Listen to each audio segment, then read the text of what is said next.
She was filled with inner light. Her gait was flying. Her hairstyle is a defiantly short crew cut of reddish hair. The look is with the slight, ugly look of a 6-month-old shepherd dog. Worn jeans and light sneakers complemented the image of such a rebellious and free darling of fortune. Happy, Marina sighed enviously. For several years, she had felt like a fly buzzing on the sticky tape of a boring, gray everyday life. In a repeated maternity leave, in perpetual lack of money, and in a relationship with a drone who proudly called himself the head of the family, she envied those who were so free, slender, and rebellious. Now she was trying to simultaneously steer the stroller with her daughter and hold her son by the hood of his overalls. And he kept looking for puddles on the asphalt with one goal: to stomp on the water harder. For this reason, they blocked the passage, walking towards Lenka. And Lenka was really happy. This morning, the results of control tests arrived. They confirmed that in the struggle, which lasted an endless 17 months, one winner was determined: life, Lincoln's life. And now she will savor every day, every hour, and even every minute. And now she was walking from the hairdresser, where she had not been for a year and a half, where on the way out she threw a gray knitted cap into the trash bin. The invisible hat, which made the absence of eyebrows and hair invisible, made Lenka herself invisible. She was no longer needed. Just recently there was no hedgehog on Lenka's head, nor any eyelashes, but her gait. There was no gait. There was an attempt to resist the gravity that pressed her to the ground, to resist the wind that threw her exhausted body in different directions. Consequences of the struggle. The treatment protocol was tough, but the enemy was also serious. But she did it. She endured it. She managed. Thanks to the doctors. They not only treated her, but also fed her with hope. But even faith in doctors and miracles would not have helped her gather the strength for what would become the final and victorious course of chemistry, if not for her husband's betrayal.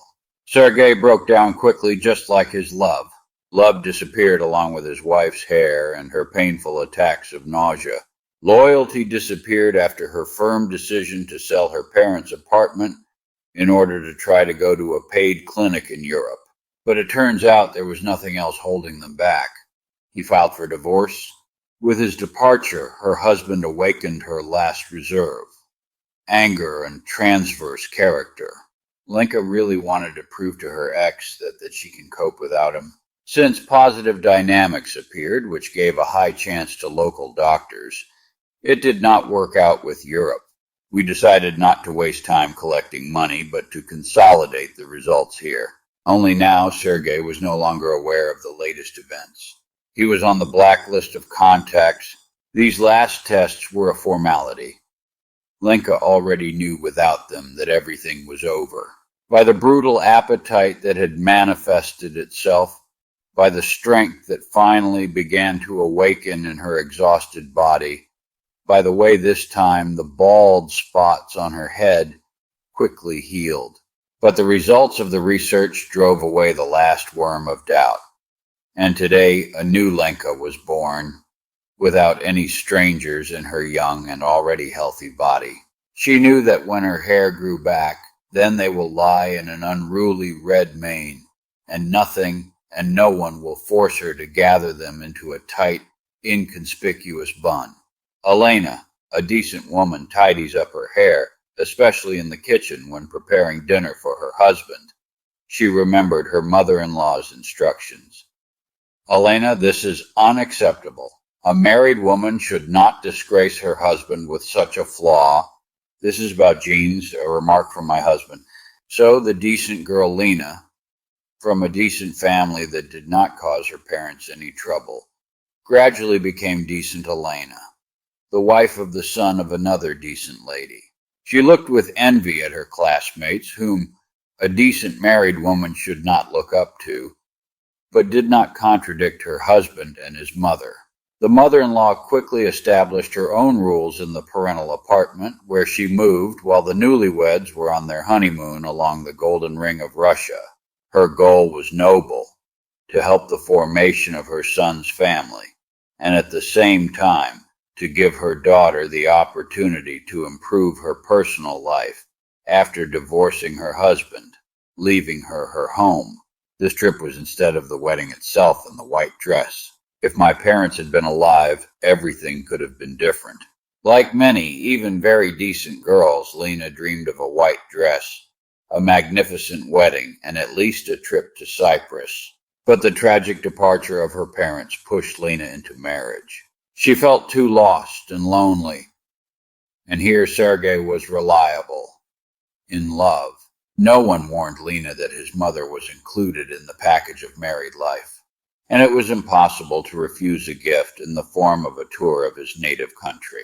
True, the mother-in-law has lost the desire to help and teach the life of young people when she found out that her daughter-in-law's dizziness was not the first signs of pregnancy, but an alarm bell.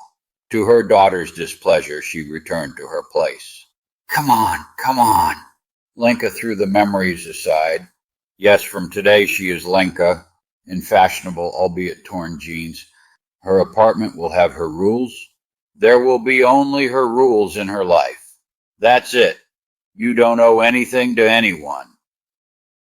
She had already started to walk around Marina with the stroller and Maximka, when he managed to wriggle out of his mother's arms and rush onto the roadway towards another puddle. Marina gasped, left the stroller on the sidewalk, and rushed after her son onto the road. She grabbed it under the armpits, turned around, and took a step. I didn't make it in time for the second one. Lenka saw, as if in slow motion and without sound, how a young woman pushed her child at her feet, but she herself does not have time to dodge the blow of a flying car. The sound came later. The squeal of brakes, people screaming, a little boy crying. When did she manage to pick him up in her arms? Someone nearby was already shouting into the phone, explaining to the ambulance dispatcher where to go. The ambulance arrived surprisingly quickly. Marina was carefully placed on a stretcher. Lenka rushed to the car. She needed to find out what to do with the children. The doctor shrugged her shoulders. Wait, the patrol officers are coming. Is her stroller too? There's a bag there. Look, maybe there are documents. There was a passport. Lenka gave it to the doctor. We won't wait. We'll go. The doctor set up a system over Marina on the move, did not allow her to leave consciousness, teased her with questions, distracted her from oblivion, but she had no intention of leaving. She looked through the eyes of the children, calmed down a little seeing Maximka in Lena's arms. She called her with her gaze and whispered and croaked, Passport, address, don't leave the children. That's it, we're leaving. The paramedic was already commanding and slamming the door. Let me take a photo of the address, kids, Lenka shouted. I'll take them home to their father. Quickly. The doctor extended his hand with a passport from the car. If you want to make God laugh, tell him about your plans. Of course, Lenka heard this wisdom, but did not think that her decision to live only by her own rules and not adapt to anyone would serve as a joke for the heavenly office. Haven't they given her enough tests from there? Apparently the people at the top decided that it was not enough. And now she's standing with someone else's child in her arms, and she doesn't know what to do next. Not only is the nimble boy struggling to escape, and also a stroller with his baby sister next to him. And the mother of these children was just taken away by ambulance. Of course, you can wait for the police, hand over the children to them, and move on to a new life with your renewed flying gait. But Marina asked her specifically not to abandon the children, and Lenka nodded, which means she promised. Moreover, I managed to copy all the passport data on my phone. Perhaps at home they are waiting for Marina from her walk.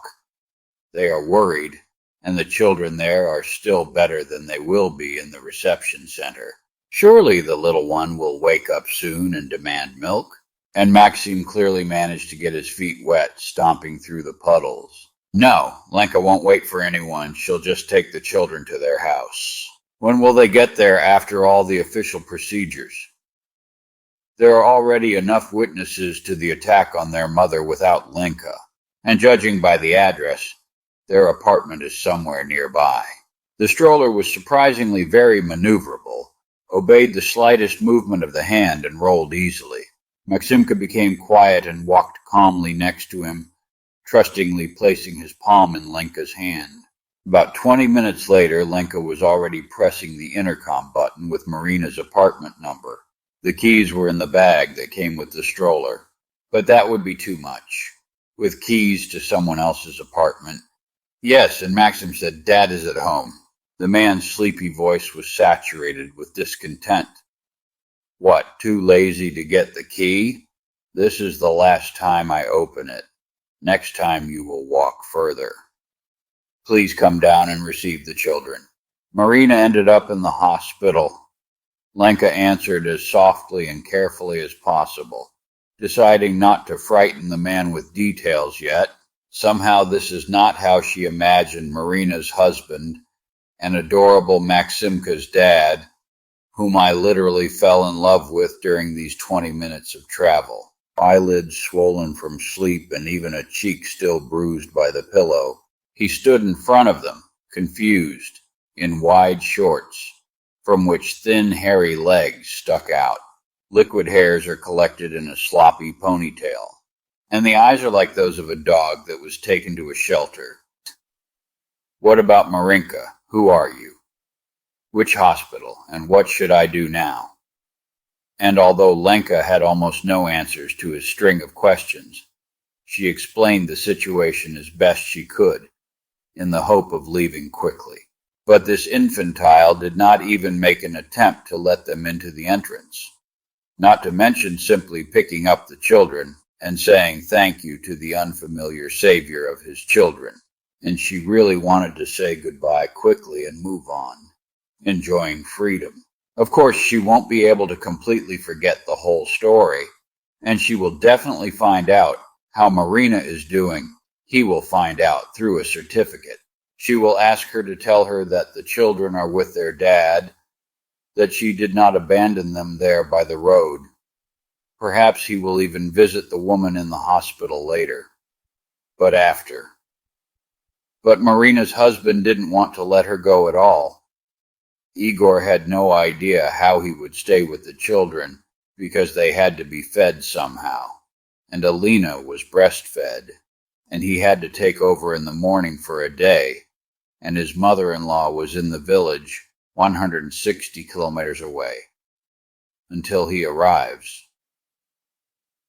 In general, he stood up in a stupor and clung to Lenka like a drowning man clutching the last straw.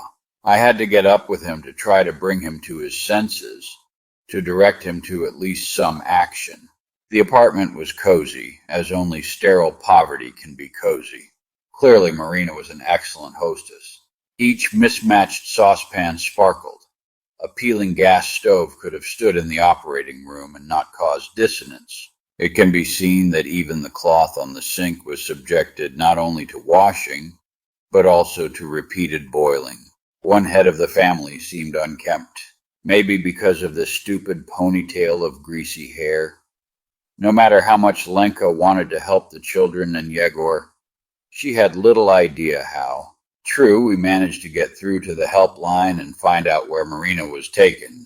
Almost nothing was learned about Marina's condition, except that she was being prepared for surgery. That you can call later and find out the news at the branch. Meanwhile, Alina woke up and the entire small apartment was filled with her demanding cry. She was hungry, and neither Lenka nor Igor had any idea how to feed her. She could no longer leave. And what's strange is that at that moment Lenka didn't want to see anyone nearby as much as her ex-mother-in-law And what became even stranger was that she began frantically looking for her number in her phone. The number was found blocked.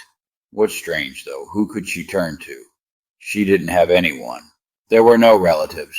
3 years of marriage, a year and a half of fighting the disease, cut off all her friends, and in her new life she had not yet managed to acquire connections. So ex-mother-in-law, that for 3 years she considered it a sacred duty to train her daughter-in-law into the condition of an ideal wife for her son. Still better than no one at all. Anna Nikolaevna, it's me, Elena. Can we talk? Who would have told her a couple of hours ago, at the moment of the birth of the new Lenka, that very soon she herself would almost voluntarily want to turn back into the past, and again introduce herself as Elena, and even ask for help from her former mother-in-law? Elena? It was impossible to say that surprise slipped into the mother-in-law's voice. There is such a word, dumbfounded, so Anna Nikolaevna was dumbfounded. Are you in Germany? Sergei said that you were leaving for treatment.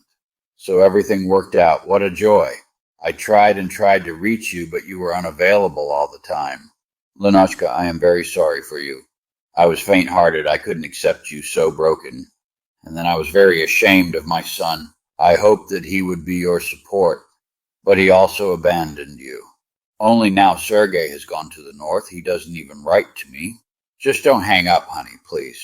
I was so afraid that I wouldn't have time to ask you for forgiveness, I even started going to church. Lenotchka, come back. Don't be afraid that there is nowhere to live. My daughter and her husband have gotten together. He has it now, and I'm expecting the birth of my granddaughter in a couple of months. So I have enough space for you and me. I'll meet you. If you need it, I'll send you money for the trip. Just don't be silent, Lenotchka. Who's crying there?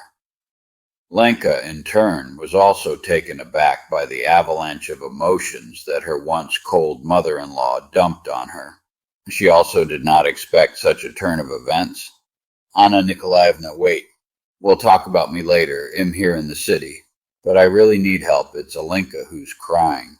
She is a baby, but we don't know what to feed her. And in general, we don't know what to do with children. Yes, there are 2 of them, Mother. Their mother is in the hospital. She is being operated on, but their father is of no use. Yes, I ended up here by accident. Address, I dictate. Where should I send, Dad? Understood. While his ex-mother-in-law was driving a taxi, Yegor drove to both the pharmacy and the store. An hour later, Alenka had already mastered the pacifier and milk formula. Hunger is not a thing. Lenka quickly remembered that there are no ex-mothers-in-law.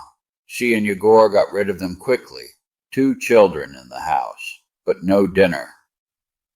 The stroller was not washed after the walk. Maximkina's boots were wet. The foster nurse was not called. She should come and teach Yegor how to care for the child. Since Mom is not there yet, Dad needs to be brought up to speed completely. Her former mother-in-law had someone to raise in this apartment. It's just an unplowed field. Decent men with 2 children don't wear ponytails like that.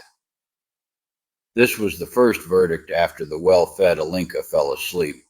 Lenka had no doubt that tomorrow Yegor would go to the hospital to see his wife, freshly shaved and trimmed. The period of his lying on the sofa in front of the TV is over.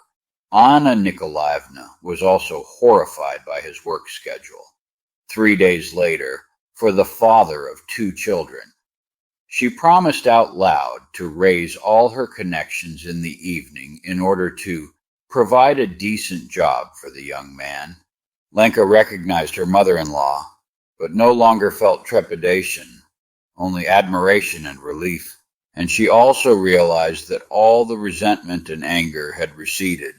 By the evening, having received a completely favorable prognosis from the surgeon who operated on Marina, and leaving her family under the watchful eye of her former mother-in-law, Lenka went home. As at the beginning of the story, her gait was flying, her hairstyle was defiant, only her eyes were no longer ugly. and the inner light that came from her was warm and soft. And even worn fashionable jeans and light sneakers no longer made her look rebellious, just happy and free, ready to forgive and help, able to resist and fight. Maybe her illness and cure were necessary to become like this. Lenka,